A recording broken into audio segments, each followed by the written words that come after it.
change the angle a little bit here. Gosh, that light, it's a hair light, but it's very bright. I don't want it to distract or upset you from today's makeup look. Um, how's that? Well, I've got another fitting in Chatsworth tomorrow, and I don't know if I need to get back up in the thrift store, but I'm kind of excited, and I hope that I have the energy today to show you what I got last time. I may just do a quick stop by the old Goodwill over there because it was spectacular the last time I was there. We're getting into this W7 Enchanted Brilliance in Bloom pressed pigment palette that I was able to snag from Marshall's for the low of $4.50. These are what the shades are looking like, and that's a pretty close approximation of what is in the Nabla Soul Blooming palette, which is much more expensive. Anyway, I had experimented yesterday with this palette, and I put the color Flourish, which is the sort of pale butter yellow, all over my lid, and it barely read. I had used a light tone of the NYX Professional Makeup shadow and liner primer, and then in combination with that shade Flourish on my skin tone, it did nothing. But then I experimented with this iridescent kind of it's like a duochrome pink purple, and it looked beautiful. And I think I also got Magical into the outer corner. So today instead I used this Eco Tools Ultimate Base Shadow Brush, and then I went into the shade Blossom, which is this kind of like light terracotta shade right here. I'm not mad. Look at that intensity, right? All the way out toward the temple, right? These colors look very pale in the palette, but then once on the skin, I'm amazed that this color reads more kind of like, it's almost like a combination between salmon and purple. And I stamped it on the eye, and I'm gonna do the same thing over here. But, you know, how are you doing? What are you up to? What kind of makeup are you wearing today? I've been watching with interest how the makeup artist from Euphoria has recreated the makeup trailer from Euphoria as part of her promotional work for her new makeup line, right? And it's amazing because, you know, having gotten my hands on the Avani Gregg palette with Morphe, where there are what do you call it? Cake liners, as well as shadows that are very pigmented, right? A la the James Charles palette. But, you know, there are a lot of like graphic liner and shadow, and whether it's glitter or shimmer or, you know, a foil. You know, I had used one of the Fenty Kilowatt foils as an eyeshadow in one of my earlier looks. And you know, it's always funny to me how especially for younger audiences, there's this attempt to sort of say, oh, I created this. But, you know, I am very much looking forward to seeing, you know, reviews of her collection because the makeup is standout and beautiful with all the sort of like architecture in the eyeshadow and all of the jewels. But you know, I would be remiss if I didn't acknowledge, you know, that drag makeup has made a huge contribution to those aesthetics that are, you know, very much about building an eyeshadow look and building elements into that eyeshadow look that are kind of like more based on stage and the club than, you know, wearable day looks, right? There's the Tati palette on one end of the spectrum, and on the other end of the spectrum you have Euphoria makeup. But really, Euphoria makeup to me, and argue with me in the comments and wherever, Euphoria makeup to me is very much, you know, based on some very strong looks that we see all over RuPaul's Drag Race, right? All of that very heightened brow, all kinds of graphic liner that goes into the crease and under the eye, and You know, this sort of like inner corner pastels, all of this. It's kind of like fantasy makeup, not exclusively for drag makeup, but I definitely see influences there that, you know, deserve to be acknowledged because, you know, it's sort of like good for us to learn all of the influences that are there in current makeup, right? Including the taste for, you know, when I work on period pieces, it's amazing to me because, you know, period eyeshadow looks, I worked on something that was supposed to be late 70s, and the makeup really was a cool toned blue from a Morphe palette, one of those like square Morphe palettes, and then a kind of very wet cake liner, black line under my eye, and then the most kind of random pink lip. And I don't even feel like there was blush.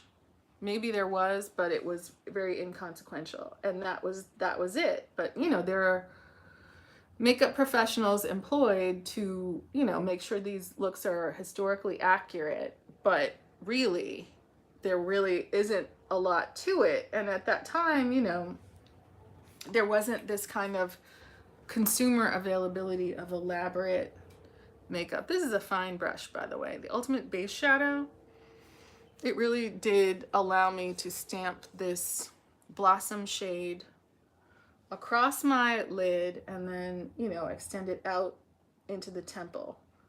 You know, and I've been looking at interest with all different people on all different social media talking about their eyeshadow, right? And there's such a trend now of just putting bronzer on your lids and being done with it. And it's nice for visual unity with your contour, but again, contour isn't the same as bronzer. And there are people, especially around the nose, and I keep saying this, people are running around outside with orange and brown streaks down their nose, and it doesn't look seamless, let's put it like that. But one thing I wanted to mention, I was able to, in my trip to Goodwill, I was able to get this Good Chemistry fragrance. This one has the notes of bergamot, jasmine, and musk, and it is a jasmine rose rollerball. And, you know, part of taking time for ourselves and our, you know, sort of makeup practice and beauty routine and skincare is fragrance. So jasmine rose, look how pretty, very easily slipped into your purse, and you just roll it on your wrist and your different pulse points.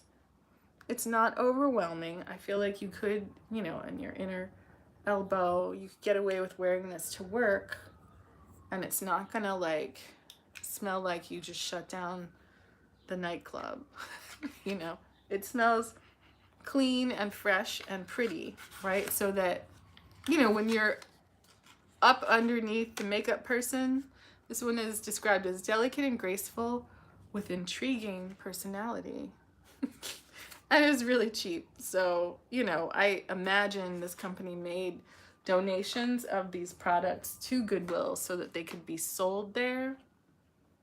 Goodwill did a recent promotion with Nike in conjunction with Billie Eilish, who said that she had bought her first Nike sneakers at Goodwill. You know, so I feel like it's a good for the world kind of charity-based business that also helps, you know, people stay employed who have employment challenges. So adding a little fragrance, après gym, après shower, but as you get into your makeup, kind of gets you in the mood to be like, oh, pretty eyeshadow, let's get into it. So from here, just looking, you know, the reflection of the natural light into your mirror can give you a truer sense of what your makeup is looking like, right? And from here, we could take the very same brush and then go to our Daiso dry cleaner, right?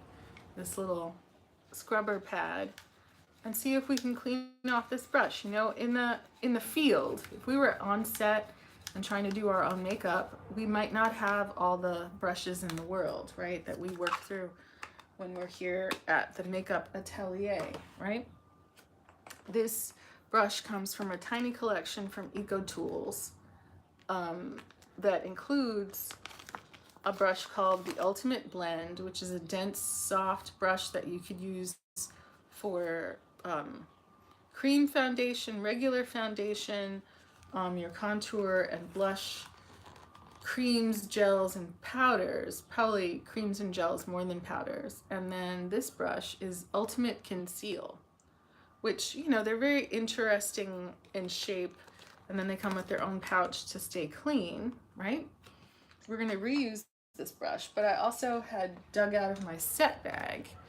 This was, I was working at Sony, and there's actually a dental office at Sony where my friend took me. You can get a free toothbrush and toothpaste. So this is that case recycled, and then I had put a bunch of different Sonia Kashuk and other eyeshadow brushes in it, so that I like to put on base makeup and then wait until after I change my wardrobe and get that approved and get approved by hair before I put on a lot of makeup, because things can get messed up.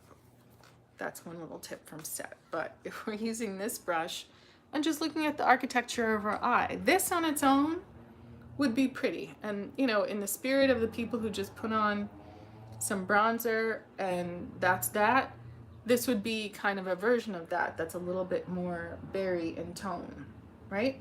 But looking it over, looking at our little brush, this color Magical, which is a deep brown, I think we used it for a liner yesterday. Maybe we put Mystical in the outer V. So let's try Mystical again. Just tap our brush in there, tap it off for that YouTuber effect, and then let's look into our mirror, right? This is a nice palette, it has a mirror. And let's stamp it on the outer corner, but with architecture that builds up toward the end of our undressed brow. We didn't go through and put brow product in it yet, but we wanted to kind of see what this palette can do, right? We want this brown to show above the crease of our closed eye, right? Whether it's deep set or hooded eye, depending on what you call it, right? And I feel like we are getting a little chocolatey payoff there at the outer corner that lifts toward the corner of that eyebrow, right? But deepens that architecture so that it's very clear that you are a woman presenting person who is wearing pretty lifted eyeshadow, right? This isn't just you with your plain face. You're not playing a soldier. You're not unromantic. You are interested in looking dressed and pretty and having on eyeshadow that reinforces that whole concept. We're wearing a Soul Cycle top. We went to the gym. We're trying to get, you know, our weight and our BMI in order after, you know, enjoying some delicious organic ice cream and what do you call it? Creme brulee, you know, and some other enjoyable snacks. Some pizza was in there, some sushi. But, you know, what we have to do after we enjoy is make sure that we are, you know, keeping an eye on our weight. You know, I was watching an interview that the Mayo Clinic, which is I think it's a cancer facility, but a general, you know, they're kind of a sharp, well-respected medical center here in the United States. And they were talking about, you know, what is all this? You know, people aren't wearing masks on planes. Is it all over? Did it not exist to begin with? Because certainly people at my job are talking that talk, right? So this is that,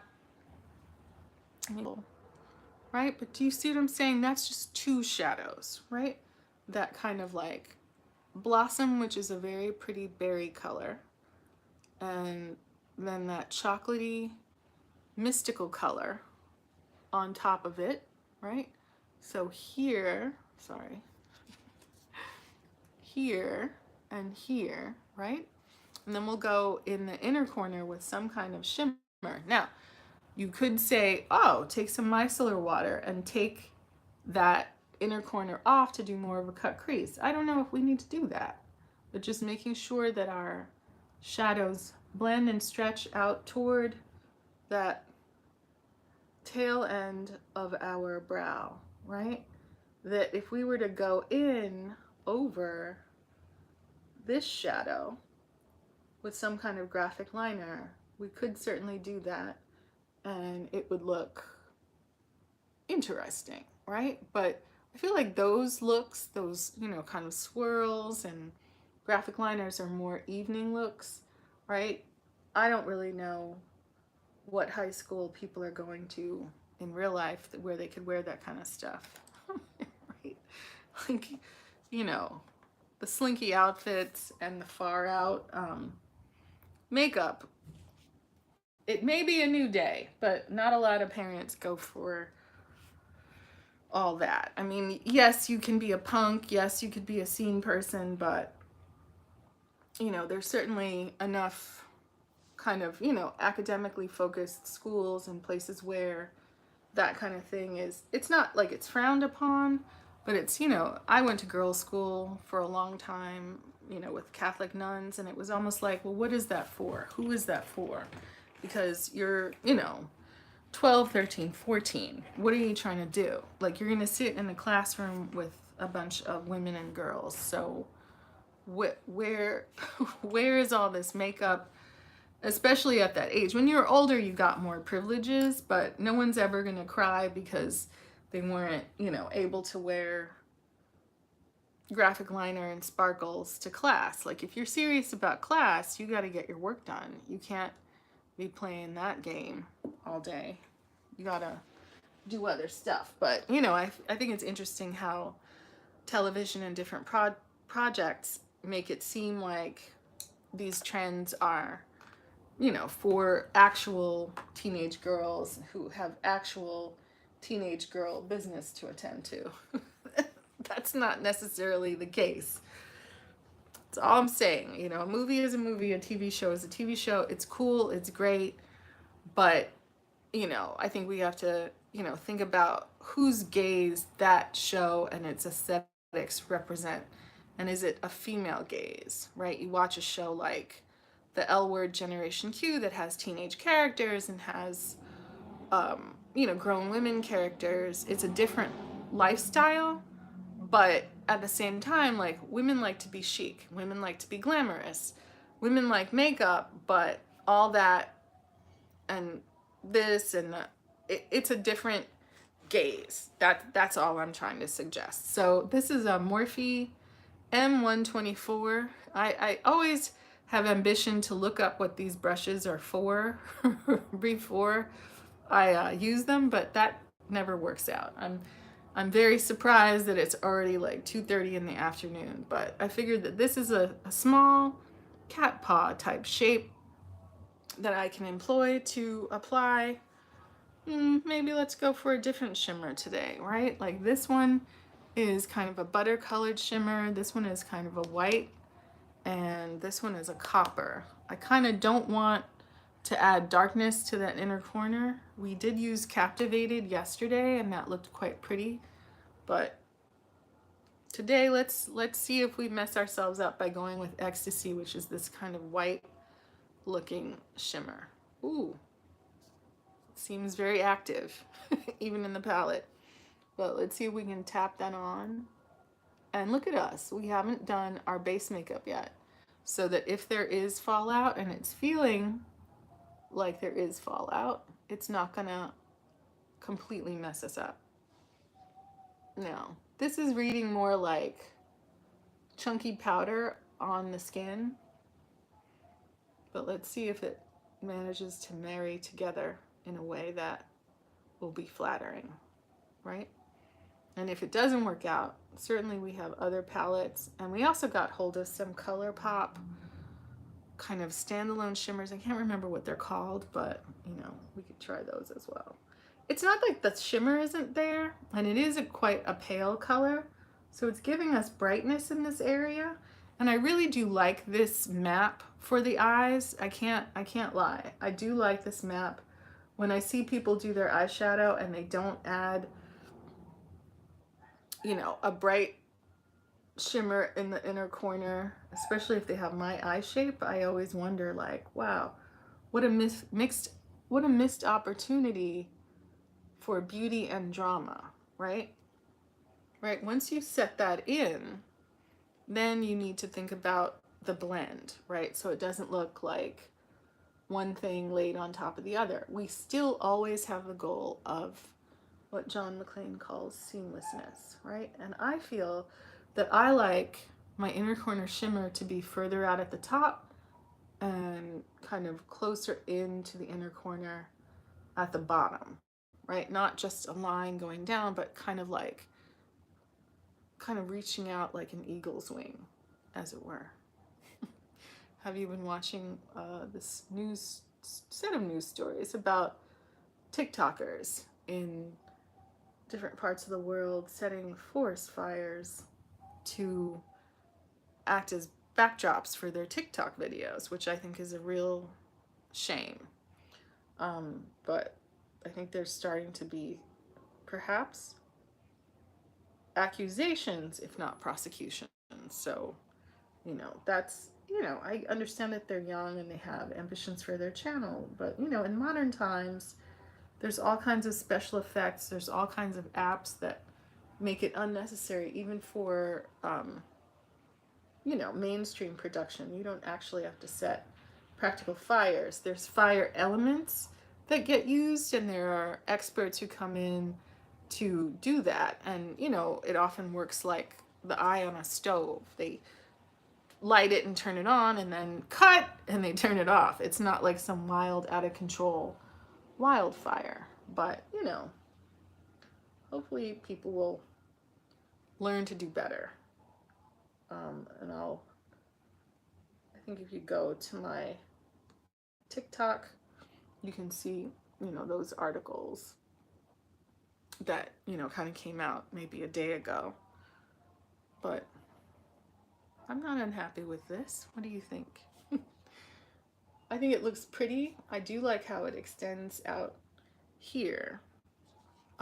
Maybe we'll take a thin brush. We did run some of the glitter under our eye, but making sure the inner corner is all lit up, right? But then perhaps we can take an eyeshadow brush. This is a Zoeva, kind of eyeshadow precision smudger brush, right? Maybe we can use this bad boy to get that magical shade, this dark brown, onto our outer corner and stamp kind of like a lifted liner shape. So looking at our lower lash line and where our hood ends and stamping that brown shadow there as liner, right? Not wanting to make the wing too long, but wanting to make sure that it is visible and that it evokes a thicker lash line and perhaps a wonky lash that kind of points out to the side. That's what adds the drama to your eyeshadow look, so that it's your eye and it's your eye architecture, but enhanced with cosmetics. So it's not just you, plain old you, that's every day, but it's you with a little bit something extra, a little bit of something that catches the eye, you know, a little bit of drama and lift and interest. And it is interesting as I do these makeup looks and I leave the house. Sometimes just other side, lower lash line, hood end, stamp. You know, sometimes I'll put on like really bright makeup and I'll leave the house. I'll go to like the post office or to Target and I forget I have it on, right? Because I'm not gonna like just put it on and like take it right off. I'll just have it on my face and people will kind of react to me. My clothing isn't different, but because I've done this sort of like magical unicorn makeup, I'll get reactions and, you know, not quite flirtation, but you know when people want to talk to you because they want to look at you. That's what it is. And it's sort of delightful, but in my neighborhood, uh, you know, where I work and do my errand running, it's not necessarily good for your safety to run around looking too interesting. It's more important to just look forgettable and, you know, let people not focus on you and your fabulous eyeshadow too much. But in any case, so from here, I feel like, do we need to add some sort of pencil to this? Should we have done that before we went in with our shadow? I'm not sure, but oh, that's a lip liner. But you know, I feel very excited about my makeup practice. I feel like I'm learning a lot. I'm sort of getting to the point where I can rely on, this is a LA Girl brown. It's not dark brown, it's just brown. I can kind of like rely on and expect things out of my makeup. Now, for this palette, right, tones of kind of terracotta pink and milk chocolate brown, and then going in with that inner corner shimmer that looks white in the pan, but on me is more of a butter yellow, and then it becomes a foil over that pink and over that brown. We didn't even blend it, and it looks, to me, spectacular. If I were at a party with my eyes done this way, right, even in the simplest outfit, right, just blending that shimmer and our matte shades together, right, I would feel like I had done an able job of creating makeup that was respectful for the event, right? It's not that it's bad to not have makeup on, but it's like, given what the event is, right? We used to have a lot of like screenings through SAG to attend where you'd actually be able to meet the casting people or meet Kevin Bacon or meet, you know, David Duchovny, and then talk to them about a few episodes of the show that they were premiering and that you watched at the event. And then, you know, everyone has, it's actually bad when people have drinks before these Q&A receptions, because then it's like, there are people who are like, just slobbering all over themselves over David Duchovny. And I went to one with 50 Cent once about Power, and it just gets embarrassing when people are inebriated and then they have their favorite star in front of them. You know, and it's a waste because you have the opportunity to ask people about their craft and learn all this stuff, but, you know, in a very clumsy way. Some people want to holler and flirt, and it obviously doesn't work out, but, you know, everyone sort of like laughs about it, but it's like, oh dear, this person, you know, will hear from their friends how they played themselves. And, you know, all in fun, but, you know, it's a small town. It's a business town. This is one of the largest economies in the world. I didn't really realize all that when I first got here and got on the scene. I had gotten hold of this NYX Epic Wear liner stick in the color Rose Gold. Is today the day for Mr. Rose Gold? I just pulled the plastic off of it. I do like to avoid a lot of dark on my lower lash line. I did stamp that same shimmer on my lower lash line, but let's see if we can do this in the waterline.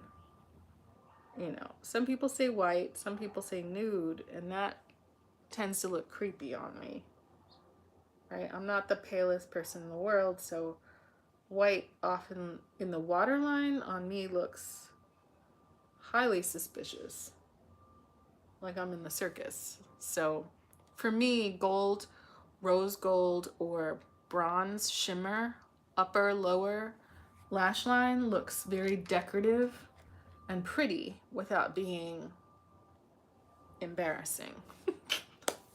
Sorry, is that rude? No disrespect to anyone who loves that stuff, but it's not the move for me. So this is where we are with our eye makeup, right? We could go the step of adding a lash. Should we wait until after we get our complexion product on? We also did get a new MAC amplified cream lipstick. I'm not sure what makes it amplified, but it's in the shade called Smoked Almond. Maybe we'll get into that. But I'm very happy with my second try at this palette. What are we doing? Are we underpainting? Are we getting some cream contour on and some highlighter and then going over it with something else? Because what I see people do is cream contour, cream highlighter, then they put on their foundation and then they go over the underpainting with powder products. So let's give that a whirl. So what kind of brush can we use? Here is a dense precision foundation brush. And if we use this to get into, here is a shade of Super Stay. It's a multi-use foundation stick, cream to matte formula, and it has its own precision blender, but I'd rather use this brush. Let's see. It's slightly deeper than our skin tone, right? Looks like a little milk chocolate moment. And then if we grab our handy hand mirror, take this and then kiss it onto this product, right? Get it on there and look into our mirror, right? Where the top of the ear is. Use the end of your brush to feel where the beginning of your teeth are, right? If that's where the teeth are, right, then that's your line. A lifted line. Oh, that's a lot of product, but that's okay. Other side, feeling where top of the teeth are, and then with a lighter hand, get that on there. That's not really a lighter hand, is it? This product actually goes on really easily, which I kind of didn't expect. So then looking into our mirror and wanting to sharpen our jawline, this is a very warm color. Surprisingly, not in a good way. And there are people saying make 2 lines on the jaw. I don't know about that. I don't have the biggest lower face in the world to be making extra lines. People do that and then they're highlighting. I don't know. I've seen it, right? Using this brush to try to cancel out that creme brulee double chin, right? Taking it down the neck to reinforce the natural contours of the neck, right? Taking it up around our very weak chin, right? We don't want to lose length on our face. We just want to take that kind of flub under the chin down a few levels, right?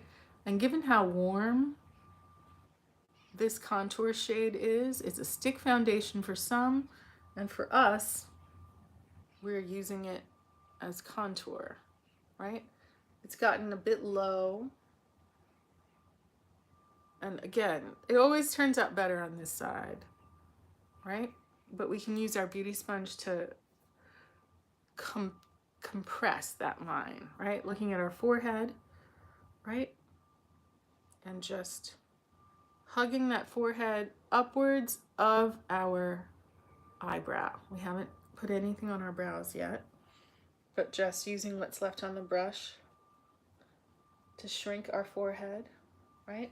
Maybe we can steal some product from over here and redistribute it. It doesn't seem to set super fast, but we want to use all our artist skills to try to be precise and thoughtful about where we are creating contour on that forehead, coming out of the brow arch, back toward the hairline, keeping it north of the tail end of that brow, blending it back into the hair, right? I see people just drawing a big old arch around their forehead, and I'm like, it's a little bit more refined than that. You don't want to go ham.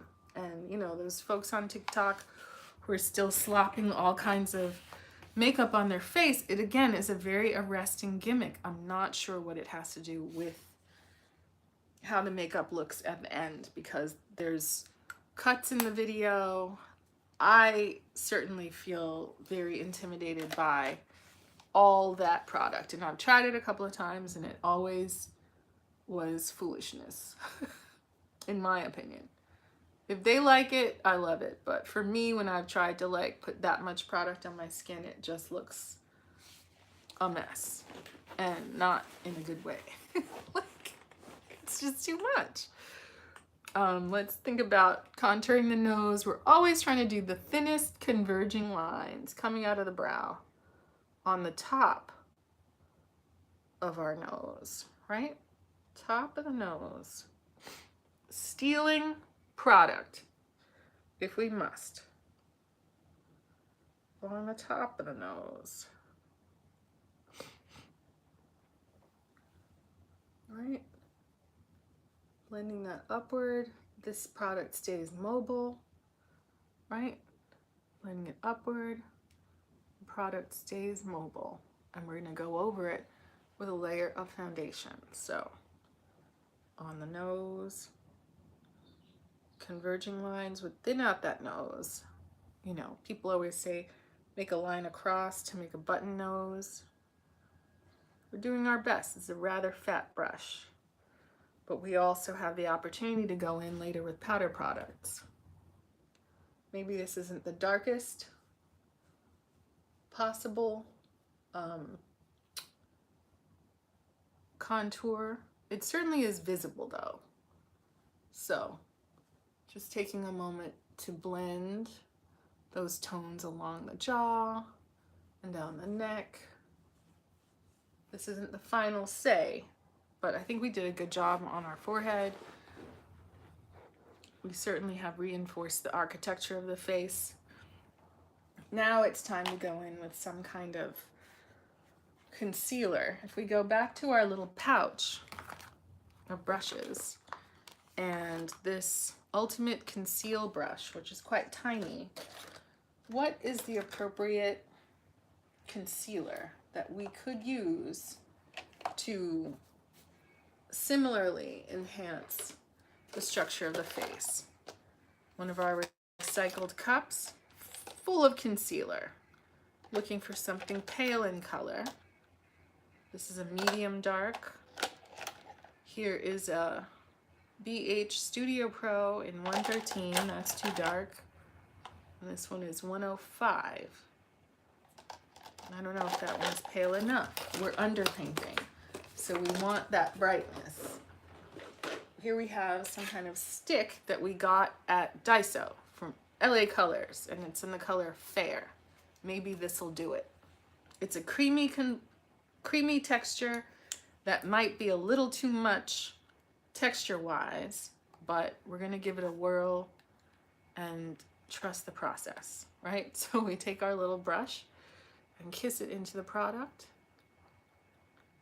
right? Getting it underneath our inner eye makeup and that flick. Getting it underneath the very darkest dip under our eye. Using this tiny little brush. May not be the most efficient brush, but we're using it anyway, right? We're giving all of our makeup exercise, right? This isn't about perfection. This is about seeing what we have so that in the clutch, when we really need it to count, we know what products we can go for and rely on. And this is a very sheer product, right? Even if we put it on thick, it's sheer, it has a lot of slip. Will we be able to kind of nail this down with powder eventually? Or will it just move around? That's the suspicion. I don't know that it'll dry down really at all. Getting it on the chin to bring that forward.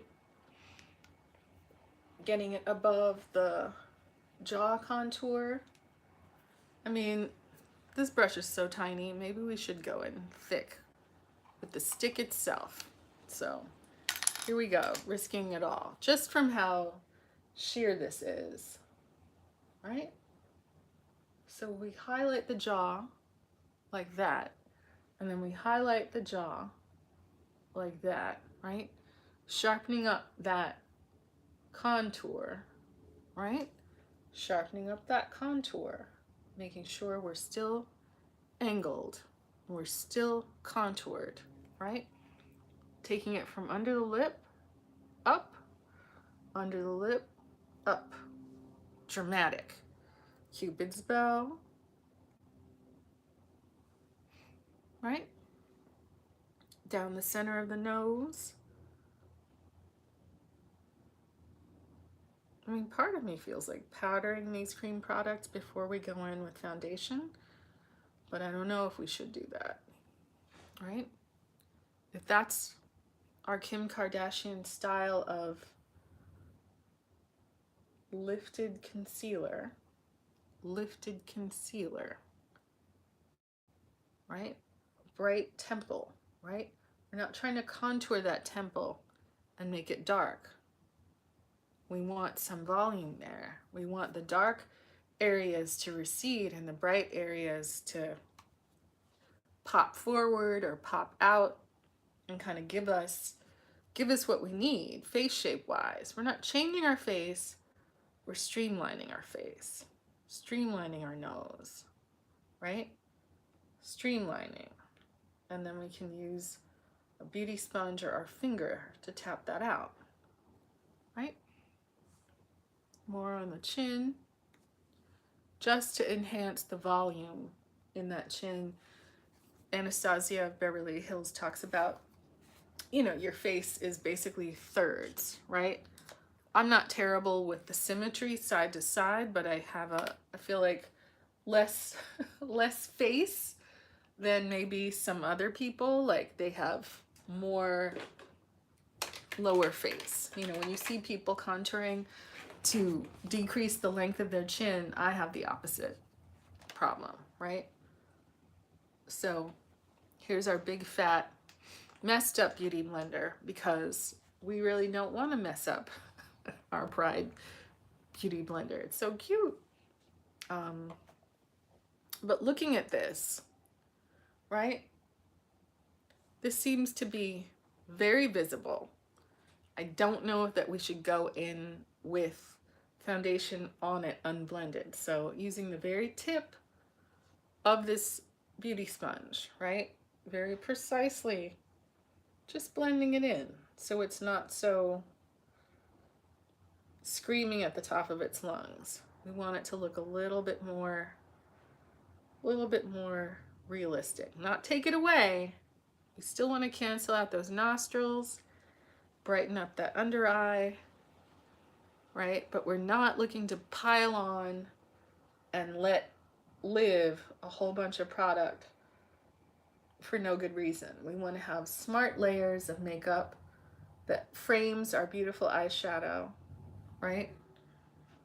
And makes a nice lifted shape around our mouth, right?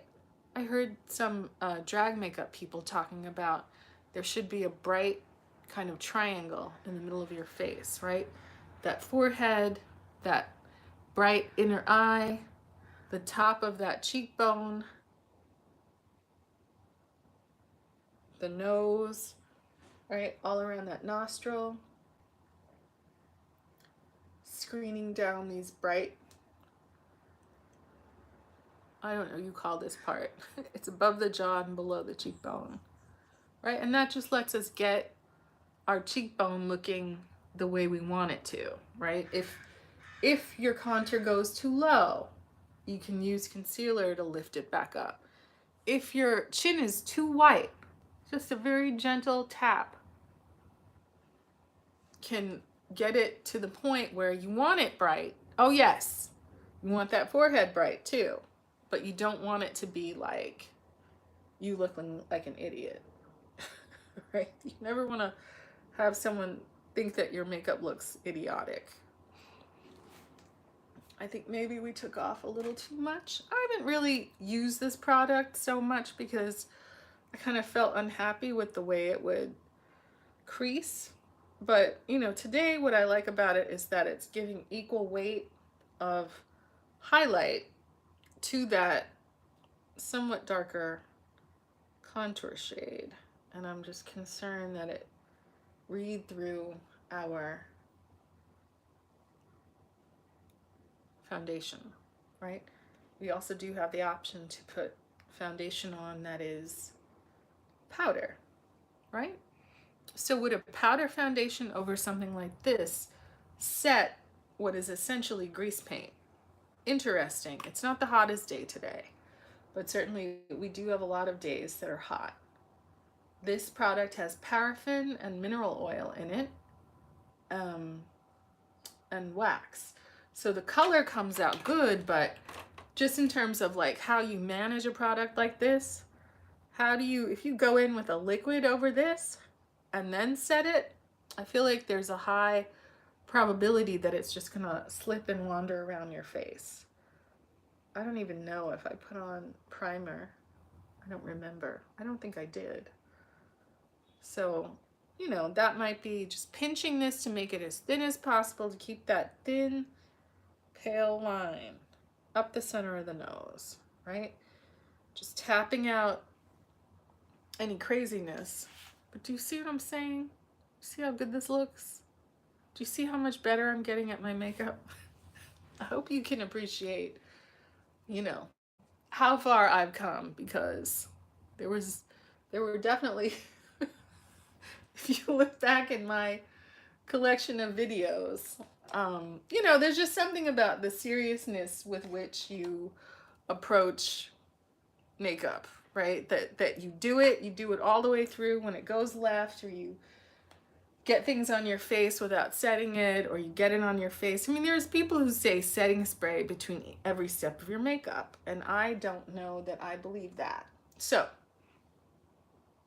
a lot of people say get powder on your sponge and then tap it in, and I just can't. If I'm concerned that this product is wet and I've bounced it out to a level where I think it's respectable, I think it looks right in terms of architecture, I'm looking to get this e.l.f.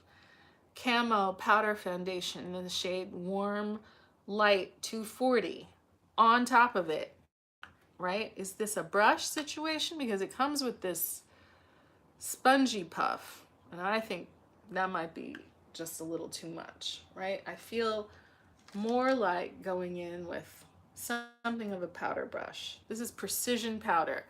It's sort of loose, it's sort of flexible, but I feel like this product is a little bit crumbly in the compact. I feel like you can kiss it in there, and it has its own mirror, but you know, I think our mirror is better. It's on the brush, and just tap it over what we have done, right? Really trying not to disturb what's underneath there, but trying to restore what? Human color. Because all this pale and dark has left us in a Kim Kardashian in-between place, right? Given how wet and sticky all of that contour and highlighting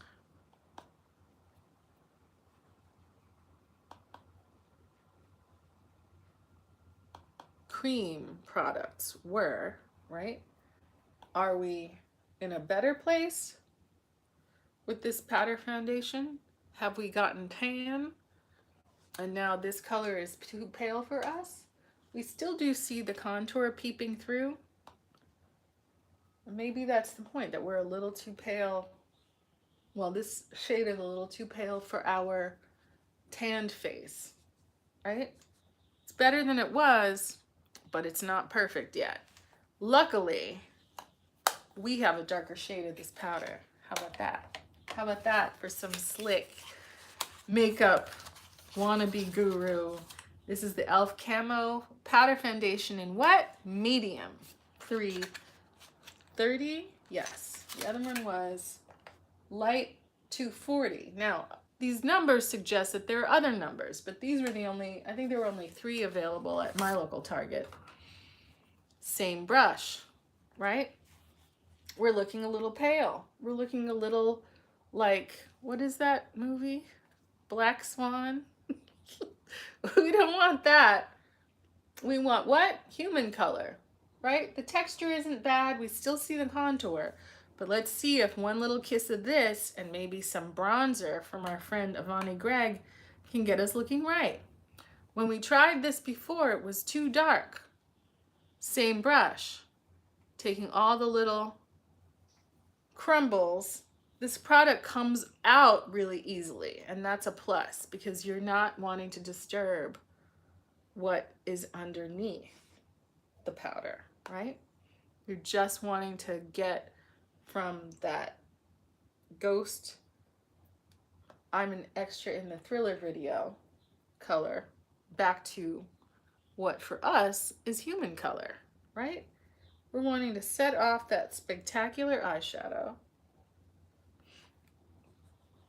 and set those sticky contour and highlight products.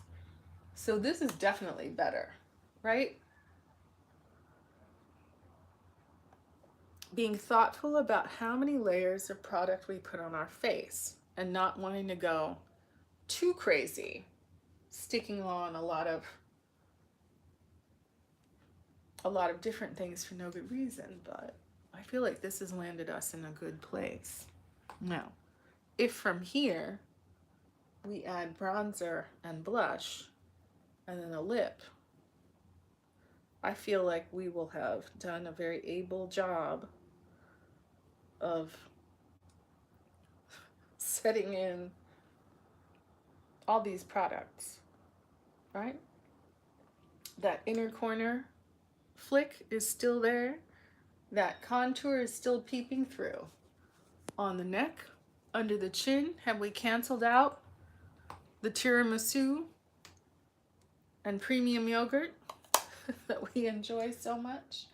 This is actually a lovely brush for doing what we just did. Just 2 layers of powder foundation. Now this is not the One Size Beauty powder foundation, but I have watched tutorials where Patrick Starr and other artists that use that One Size Beauty powder foundation in different colors, they lay that on to set cream product. And I think that that's what we just were able to do. Now, from here, to get into some sort of blush, right? We've got the Anastasia, we have some Ulta Beauty blush, we have this L'Oreal palette, we're looking at this eyeshadow. You know, maybe one of those Dior type pinks would be the order of the day. But you know, we're interested, we do have this Milani cream product. We should have gone in with that earlier, but it's a bit dark. You know, we're just interested in getting into all of our makeup and kind of learning what the order could be like for us to be looking right. Angled brush of random origin. Here, this has its own little sad, stiff applicator. I tend to take these brushes out and use them for my painting, you know. So getting this brush into this pink shade right here, looking into our mirror, because of course this little L'Oreal Paris blush infallible paints palette from, I don't know how I came across this.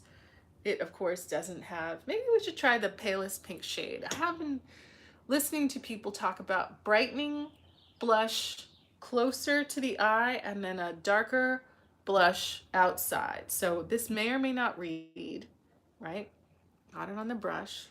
But that modern thing of bringing the blush up to the eye, they say it should be a brighter, paler color here in the eye area, right? It's definitely paler and it's definitely brighter under that eye, other side, right? Bringing it up to the eye. Painted by Spencer always talks about bringing your blush up to the eye. That's giving us some unfortunate texture But we're following the theory, right?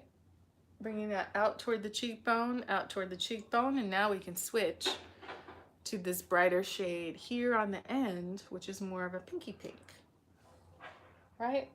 On the top of the cheekbone, down. Oh, wow. I don't hate that. Sorry. Other side, from the top of the cheekbone down. So we're actually applying it below that upsweep of eyeshadow in a way that, you know, kind of on top of the contour that's peeking through our foundation powder gives us, it gives us cheek, it gives us lift. We've done some architecture with the different tones of blush, because sometimes it's confusing, like, and then we can kiss whatever's left on the brush across the bridge of the nose, just the top, right? We're not looking to put a whole line across our face. We do want there to be some, you know, separation. I feel like I've gotten some sort of brush filament onto my eyeball. I'll be okay, don't worry. But it looks quite pretty.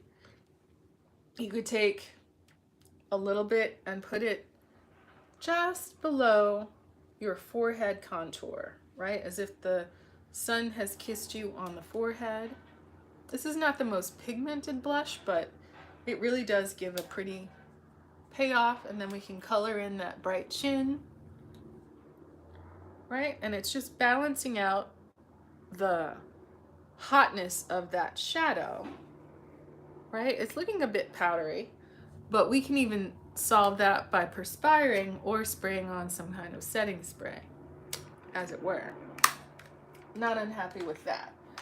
And from here, right, looking at that eyeshadow, looking at the brightness of that blush, right? Checking out the texture on the face and under the eye. We definitely highlight concealed under the eye, right? And around the nose. So if we take some kind of lip liner, right? We could go crazy bright. This is an exaggerate full color lip liner from Rimmel. Is that too much? This is a little bit calmer. This mauve color, should we just go crazy and go with this bright shade? If it goes left, then so be it. But, you know, we've got our Soul Cycle top on, and it's time to get busy. This is a makeup celebration. I don't know about y'all, but I'm like so excited about things. The news, the, you know, opportunity to stay safe and healthy, the, you know, food and exercise. I mean, there's always a lot of difficult things that happen in the world, but if we can find pleasures in our day, and if we can find ways to enjoy and celebrate and de-stress, then, you know, makeup is certainly a pleasurable, a simple pleasure that we can, you know, we can also get on video and share. And when you go out, people can see it and they delight. My lips look dry. They're not. They look dry, but here we go. Huh. This is from our friends at Rimmel. I've heard good things about their lipsticks. This is just a liner. We did get another lipstick. We got some sort of lipstick from, we got the Doja Cat Plum, but we also got a, I think it's a NYX Suede. So draw the X, right? Departing from the brown liner. This liner has an interesting shape. It's like a little oval. Instead of being round, it's an oval. So it lets you get a thicker line at the perimeter of your lips. I don't enjoy overlining my lips, I confess. But I do like drawing the little lines in the lip. I kind of reinforce that structure that was there, right? If you go over this, with a lipstick or a gloss. I'm almost tempted to just use a gloss. I did get 2 glosses. One is the NYX, this is Juice Gloss, kind of an orangey. This is Guava Snap. And then this one is, it's a cherry lime lip oil. I feel like I have a cherry one somewhere, but I don't know where. I try to keep myself organized. I swear I do. But then something fell on the floor. Oh, our rose gold eyeliner. We also got some other interesting NYX Jumbo colors that have strange names like French fries. Ice Mocha isn't as terrible as French fries. I'm not sure who was thinking what. We also have this lipstick from MAC in this color, but I'm kind of curious to see over lip liner with this combination of products, right? Let me stop blocking the light. What this lip oil, not the lip, this is the orangey lip gloss, but let's go in for cherry lime as opposed to cherry. I feel like I had a cherry one, but I don't know where I put it. Oh well. Hopefully this doesn't mess it up. Lip oil, you know, if you remember those, what is it, lip smackers that had the little roller ball like that perfume, but your lips would just look like you had like Wesson oil on them. But in any case, here we go. Huh. Hopefully it'll turn out okay. So this isn't as much of an oil as it is a gloss. I was worried because, you know, a lip oil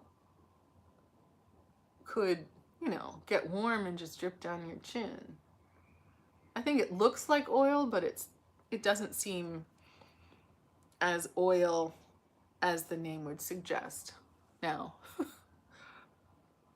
it's not really marrying very well with our lip liner, because our lip liner is still very visible, but I don't hate the color, right? This is it's a light gloss.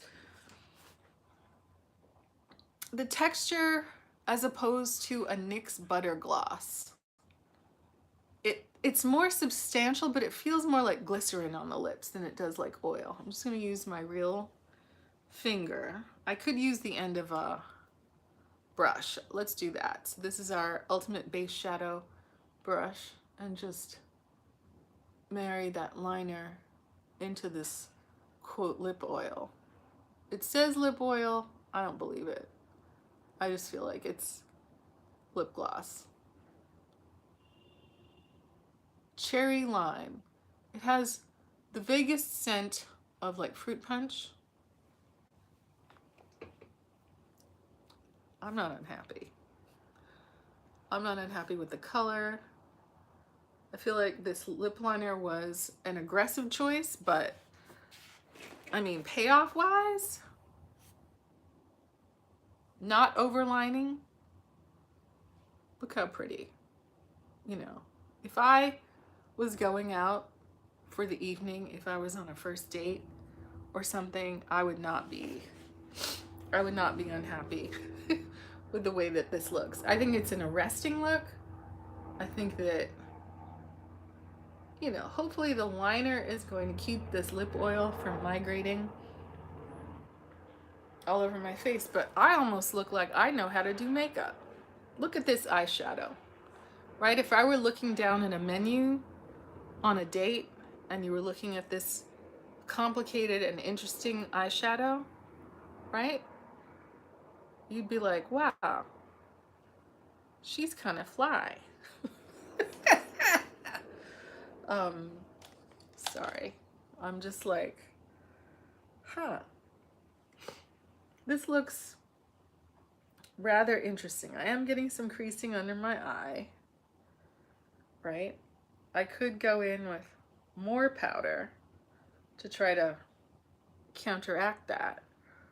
Or I could just wait for, you know, time and oil in my skin to kind of like absorb that crispy powderiness.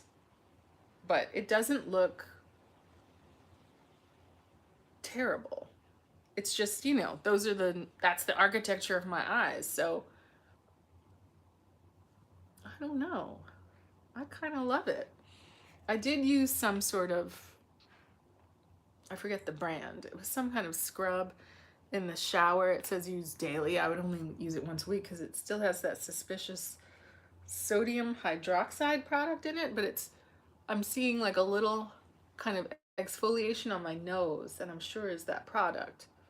But, you know, I'm not sure I like my upper lip as glossy all over as this oil makes it. I kind of like a center gloss, if you know what I'm saying. Like, I like a gloss that's very present and accounted for in the center, but not all over gloss, because all over gloss is more of a nighttime thing, and all over gloss is going to get on your glass. It's going to look, I don't want to be a try hard. I don't want to be at work with a glossy lip like this. I am very much appreciative of learning what this is about. I think this is more of a at the beach, bare face, use this instead of like Vaseline or a lip balm. It's a fruit fetish cherry lime lip oil. It's cute, but I feel like with all this other makeup, it's too much. On its own, on a bare, tanned, freckled face, maybe with an eyeliner, it would be the star of the show.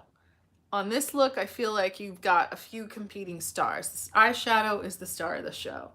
These lips are very arresting. These cheeks, even though the colors are toned down, for me, there's just so much texture here and so much texture here.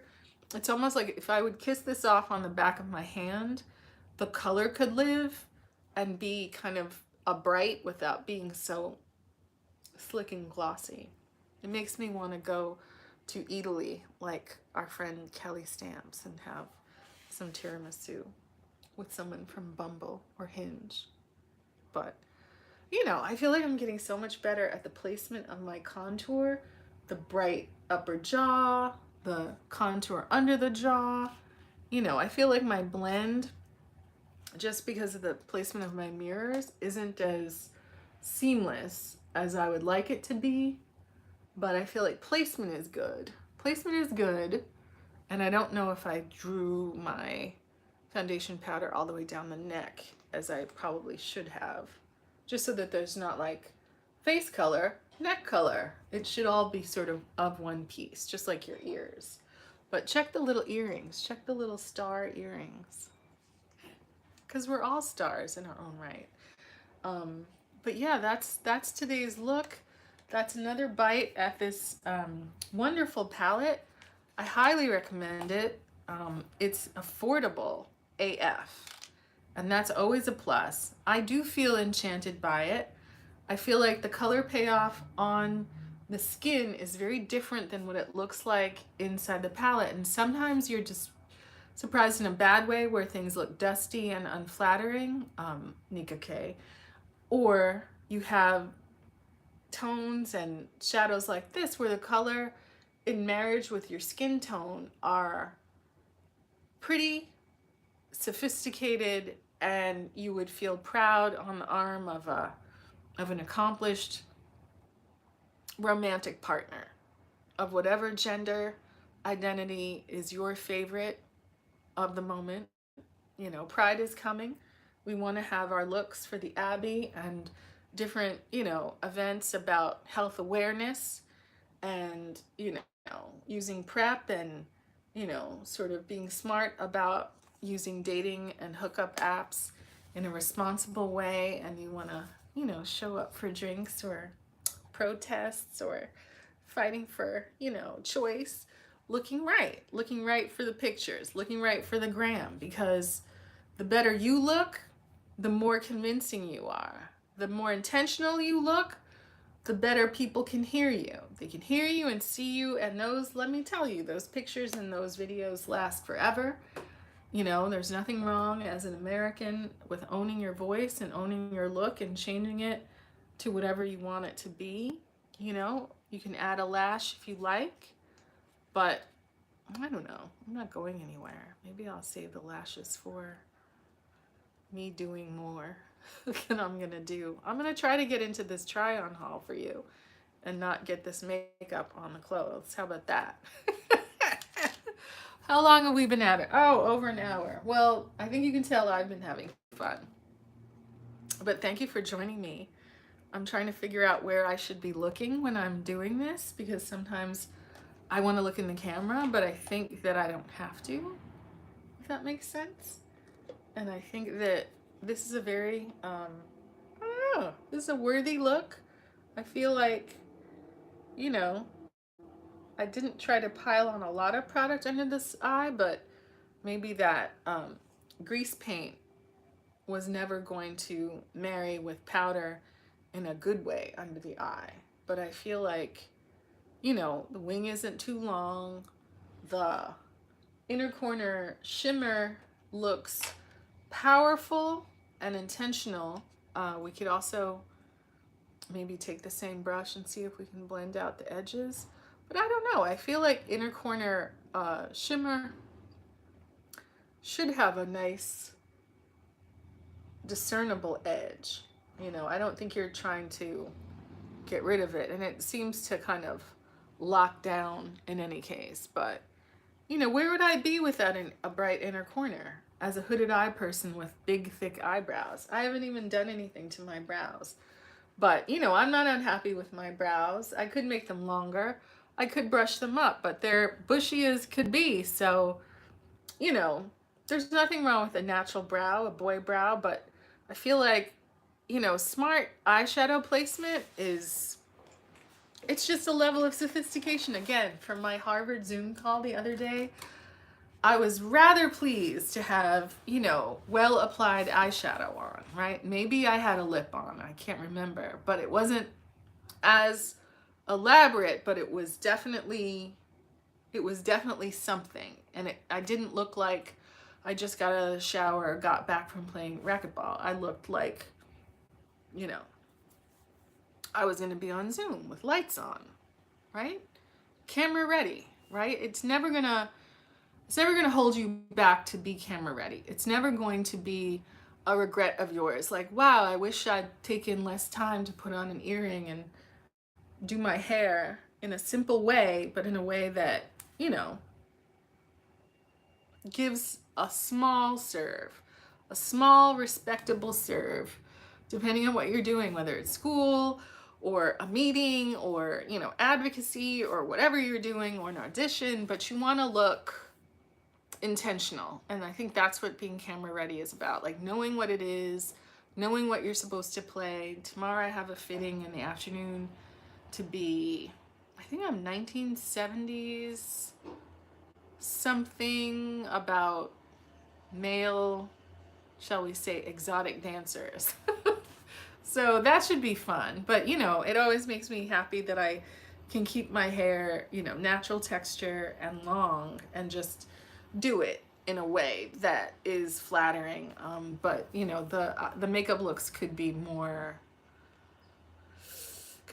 exciting. No one wants to pluck their brows in that old 70s like super round arch or whatever, but I feel like the gloss and like hair with volume and, you know, kind of like Bianca Jagger looks are more flattering than, you know, the other day I was flat one color blue eyeshadow and some, you know, kind of uninteresting pink lip and a black line under my eye. I just was like, oh dear. I didn't, but yeah, thank you for joining me, and I will see you next time. Bye.